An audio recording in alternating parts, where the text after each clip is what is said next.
จีกำลอจ้าอายุ30 ឆ្នាំ กดบานบำเพ็ญการศึกษาปริญญาแผนกខាងគ្រូបង្រៀនពីសាកលវិទ្យាល័យភ្នំពេញឆ្នាំ1961ក្រោយពីបានបញ្ចប់ការសិក្សាក្រសួងបានចេញឈ្មោះឲ្យទៅបង្រៀនក្នុងស្រុកមួយនាខេត្តបាត់ដំបងដែលតាមពិតនោះគេមានស្រុកកំណើតនៅខេត្តកំពង់ធំគេទៅធ្វើគ្រូបង្រៀននៅខេត្តបាត់ដំបងទាំងគ្មានស្គាល់នរណាម្នាក់សោះគេបានទៅជួលផ្ទះមួយសម្រាប់ការស្នាក់នៅ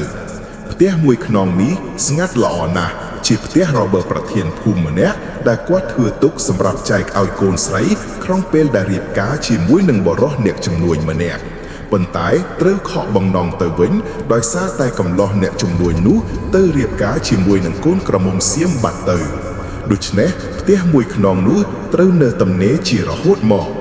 គប់ជួននឹងសម្បូររកជួលផ្ទះនៅផងលោកប្រធានភូមិក៏យល់ព្រមជួលឲ្យក្នុងតម្លៃថោកបំផុតសម្បូរមកនៅផ្ទះថ្មីនេះជាផ្ទះតូលមួយខ្នងគត់ដែលនៅកណ្ដាលចំការចែកមួយរយៈដំបូងផ្ទះនេះមិនមានបង្ហាញហេតុការណ៍អ្វីខុសប្លែកឡើយអាចនិយាយបានថាសម្បូររស់នៅយ៉ាងមានសេចក្តីសុខគ្រប់ប្រការថ្ងៃមួយក្រោយពីងូតទឹកញ៉ាំបាយរួចរាល់អស់ហើយម៉ោងប្រហែលជា7 យប់សម្បូរចេញមកអង្គុយយកខ្យល់អាកាសនៅលើរានហាលពីមុខផ្ទះដោយបង្ហើរអារម្មណ៍អណ្ដែតអណ្ដូងស្ងាត់ម្នាក់ឯងនោះក្រសែភ្នែករបស់គេក៏ងាកទៅឃើញវត្ថុមាងដោយចៃដន្យយប់នោះមានខែភ្លឺស្រទន់អាចលមមនឹងមើលឃើញវត្ថុជុំវិញខ្លួនបានច្បាស់សម្បូរមានអាការៈភ្ញាក់បន្តិចបន្តួចព្រោះក្រសែភ្នែកមិនបានកុហកខ្លួនឯងឡើយពេលនេះស្ត្រីម្នាក់កំពុងតែដាល់សំដៅរកគេមានការឆ្ងល់ណាស់ថាថ្មនេះហើយមានស្ត្រីហ៊ានដាល់ម្នាក់ឯងទៀតទីពិតស្ត្រីនោះក៏ដាល់មកចិត្តដល់គេសម្បូរក៏ក្រោកឡើងស្វាគមន៍ក្នុងនាមជាម្ចាស់ផ្ទះគេគិតថាប្រហែលជាញាតិមិត្តបងប្អូនរបស់លោកប្រធានភូមិមានធរៈអ្វីមួយយ៉ាងហើយទើបមកទាំងយប់ដូចនេះសុំទោសមានការអីអញ្ចឹងអង្គុយសិននាងបង្ហាញស្នាមញញឹមតាគេបណ្ដារនិងដើររកកន្លែងអង្គុយបណ្ដារពេលបានអង្គុយក្បែរកញ្ញាក្រោមពន្លឺព្រះច័ន្ទដ៏ភ្លឺនោះគេអាចប្រាប់ខ្លួនឯងបានថា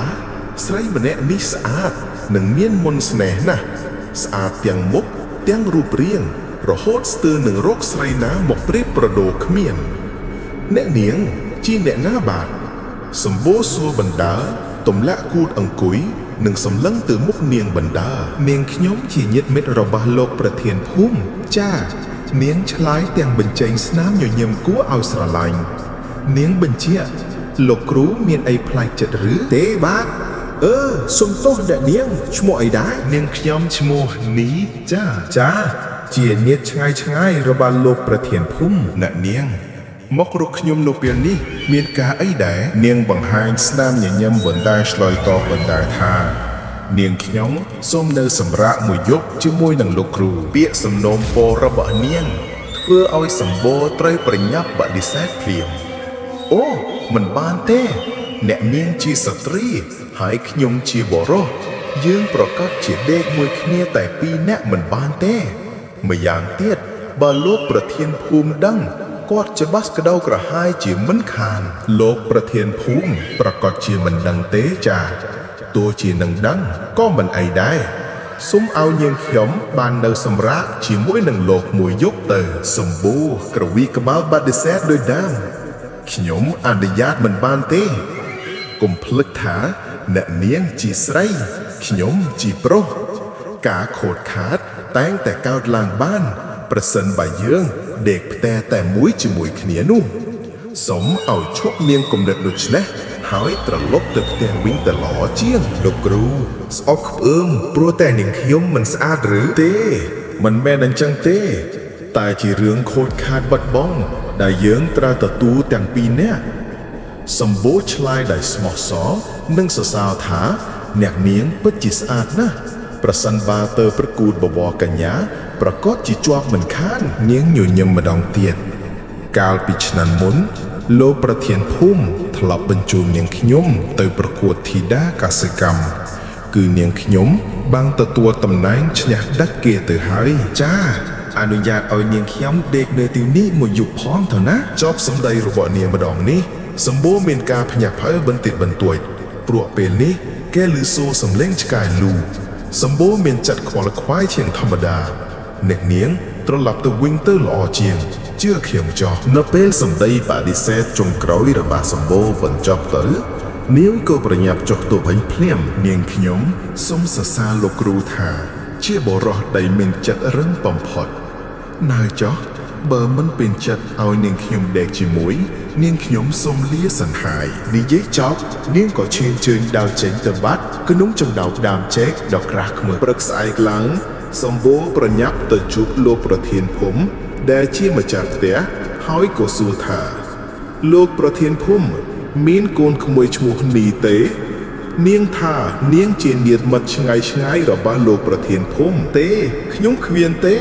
ហេតុអីទៅលោកគ្រូសម្បូរនិយាយហេតុការណ៍ដែលកើតឡើងនោះឲ្យលោកប្រធានភូមិស្ដាប់យ៉ាងលម្អិតនាងថែមតែនប្រាប់ថា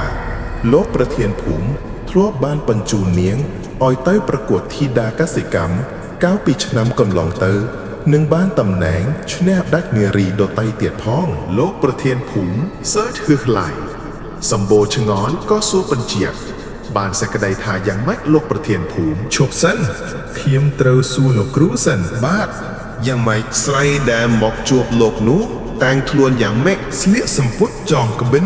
និងដណ្ដប់ស្បៃពាក់ឈៀងមានផ្កាពណ៌សសៀតនៅលើត្រចៀកទៀតផងមែនទេលោកគ្រូគេមកជួបនឹងលោកគ្រូនិយាយថាយ៉ាងម៉េចខ្លះនាងប្រាប់ថានាងជាញាតិឆ្ងាយរបស់លោកប្រធានភូមិលោកប្រធានភូមិធ្លាប់បញ្ជូននាងទៅប្រកួតធីតាកសិកម្មនិងបានទទួលតំណែងឈ្នះដាច់នាងប្រាប់តែប៉ុណ្ណោះខ្លាចមានរឿងមិនល្អខ្ញុំក៏សំណូមពរឲ្យនាងទៅវិញលោកគ្រូបានមើលទេថាតើនាងដើរទៅខាងណានាងដើរបាច់ចូលទៅក្នុងចំការចេកទៅលោកប្រធានភូមិងក់ក្បាលកាលពីឆ្នាំកន្លងទៅខ្ញុំបានបញ្ជូនផ្លែឈើមួយប្រភេទចូលទៅប្រកួតក្នុងពិធីប្រចាំឆ្នាំរបស់ខេត្តនិងបានទទួលរង្វាន់ឈ្នះដាច់គេផ្លែឈើអីទៅលោកប្រធានភូមិសម្បូរព្រឺខ្លួននៅពេលលោកប្រធានភូមិប្រាប់ថាកំឡោះខ្លះដែលមកនៅផ្ទះមួយខ្នងនេះតែងជួបនឹងស្រីក្រមុំតែងខ្លួនរបៀបបុរាណដោយដែលលោកគ្រូប្រាប់មកអញ្ចឹងគេហៅថាខ្មោចនាងតានីក្រឡាខ្លួនមកលោកគ្រូចាត់ទុកថាជាបរិសុទ្ធចិត្តរឹងក្រនបើដែលមិនព្រមឲ្យនាងដេកជាមួយបើមិនចឹងទេលោកគ្រូប្រកបជាគ្មានឱកាសបានមកនិយាយរឿងនេះឲ្យខ្ញុំស្ដាប់ទេខ្ញុំ